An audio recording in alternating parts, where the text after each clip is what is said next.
Welcome to the AI Daily Deep Dive. Today, we're diving deep into the top 5 AI news stories from today, Sunday, April 27th, 2025. And it's a fascinating mix today. It really is. And here's something interesting right off the bat.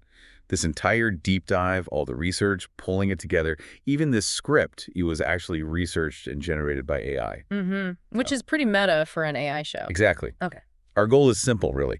Pull out the key insights from all this news for you, save you some time, keep you in the loop. We've got quite a range. A new chip from Huawei, some big thoughts on AGI from DeepMind CEO. That unique art exhibit, a policy shift in the U.S., and even how we talk about AI. Lots to cover. Okay, let's jump in. Sounds good. First up, Huawei and their new AI chip. This is definitely one to watch. Right, the Ascend 910D. What's the story there? Well, Huawei is gearing up to test this new processor. It's designed to be pretty powerful, aimed squarely at competing with Nvidia's high-end stuff. Competing directly with Nvidia, that's bold. It is. They're apparently getting samples out to Chinese tech firms pretty soon, maybe late May, for evaluation. It's part of their long-term play, to really challenge Nvidia's dominance in AI hardware. And this 910D is expected to be powerful. The word is, potentially more powerful even than Nvidia's H100, which, as you know, is everywhere for training big AI models. Wow. So if they pull that off, it gives Chinese companies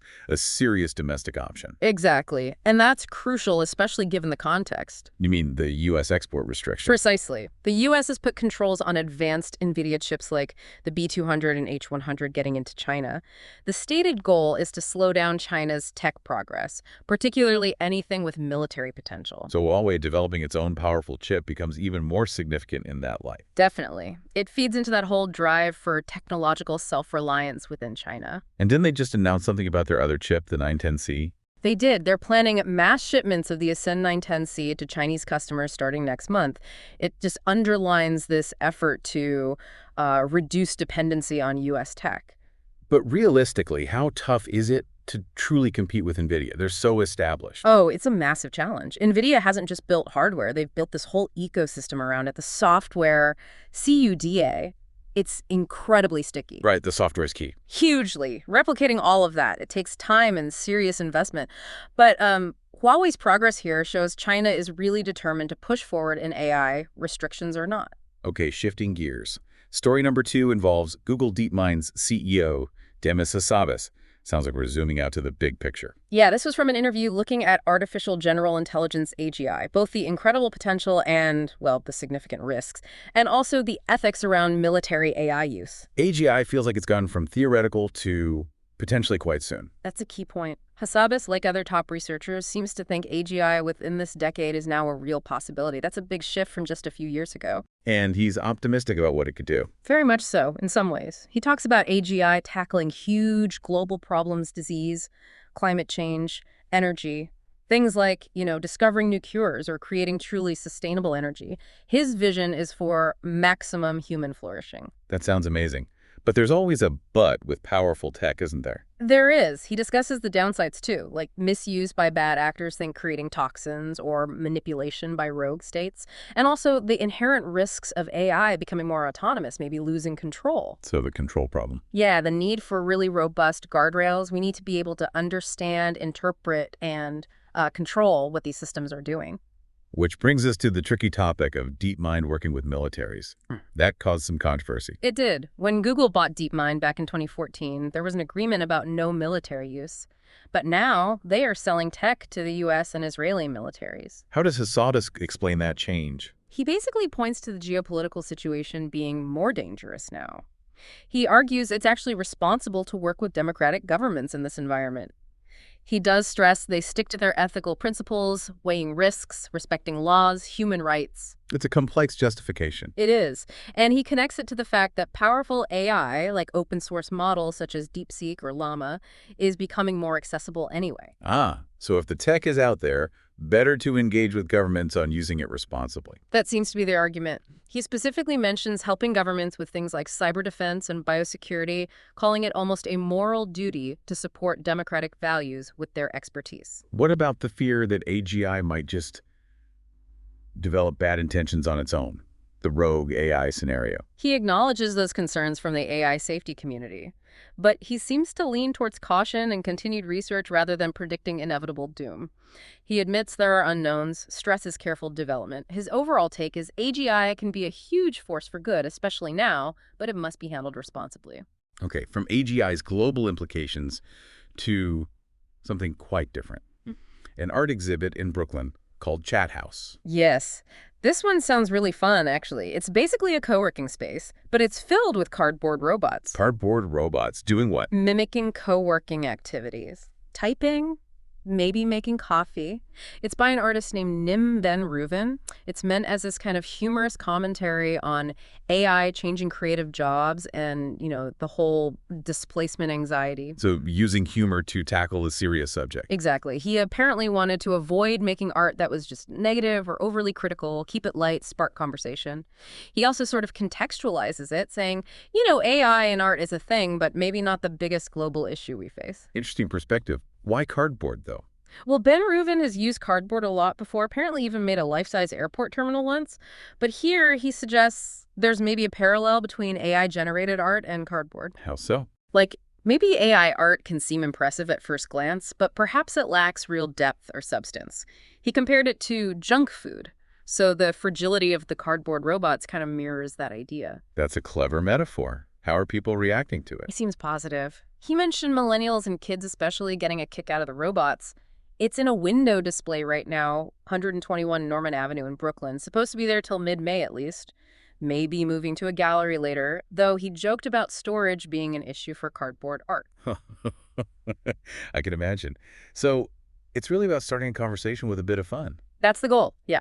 Playful provocation about AI and creativity. All right, next up, we're back to policy. Story 4 is about a shift in the U.S. regarding AI bias, sometimes termed woke AI. Yes, this is a notable change. The current Trump administration seems to be taking aim at initiatives from previous years that were focused on identifying and mitigating algorithmic bias. They're labeling those efforts woke AI. And that's causing some concern. It is. Concerns that this could hinder progress towards making AI fairer and less biased. We have seen tech companies themselves acknowledging bias issues before, haven't we? Facial recognition, for example. Absolutely. There's been growing awareness. Think about efforts like Google working with Ellis Monk on the Monk skin tone scale. That was a direct attempt to address representation issues, a kind of DEI effort in AI. So what specific actions are happening now under this new focus? Well, the House Judiciary Committee has sent subpoenas to big tech companies, Amazon, Google, Meta, Microsoft, asking about government influence on their AI work. And the Commerce Department has reportedly shifted its language, removing mentions of responsible AI and fairness in some places. Replacing it with what? More emphasis on reducing what they term ideological bias and boosting competitiveness. And this approach is getting pushback. Yes. Critics, like Alondra Nelson, argue it wrongly mixes up tackling actual algorithmic discrimination like bias in hiring tools or loan applications with political ideology. They say bias is a technical problem needing fixing, not a political stance. I see. And policies are changing too. A 2023 executive order telling federal agencies to stop using AI tools found to be harmful has apparently been revoked. What are the potential long-term effects people are worried about? Researchers like Ellis Monk worry this political climate might make companies or researchers hesitant to work on inclusivity or bias reduction in the future. Even if existing tools are still used, the drive to proactively improve things might lessen. There was that incident with Google's Gemini too, right, that's been brought up in this context. Yes, the backlash against Gemini for, some argued, overcorrecting historical depictions to enforce diversity. Vice President J.D. Vance cited it as an example of the kind of ideological bias the administration is concerned about. And this is affecting research funding too. Reportedly, yes. There have been significant cuts, something like $233 million, to over 380 National Science Foundation grants related to DEI, misinformation, and similar topics. That hits a wide range of research. So it's a definite policy shift with potentially big consequences for AI fairness. Okay, our final story brings us back to DeepMind again, but from a different angle. A scientist talking about the language we use for AI. That's right.